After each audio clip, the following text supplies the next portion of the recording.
kasi to eh? Gold. Isa tong gold.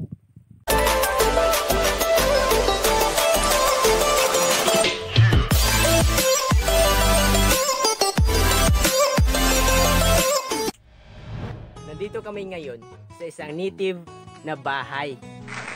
Kumbaga, tawagin natin siyang bahay kubo. Ito ang bahay kubo. O diba? Ganyan guys. Ganyan ang pagkagawa ng kanyang bubong. Kaya kahit ganyan lang siya guys, ay napakatibay niya pa rin pagdating sa ulan at kahit ano pang sagunang darating. Ano masasabi mo? Ano napala mo?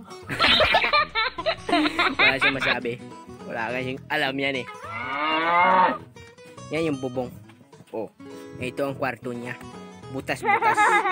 Pero kahit ganyan, pagdating ng tag-ulan, lalagyan na yung trapal eh.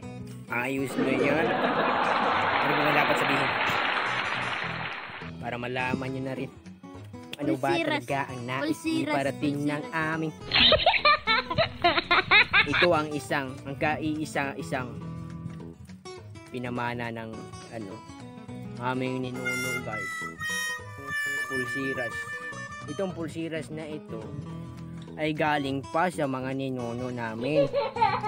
Eh, habang katagalan, naging lubid siya. Ano kasi to eh? Gold. Isa tong gold. Oo, gold talaga yan oh. Oh. Kaso naging lubid siya. Awan ko rin ba kung bakit? Diba?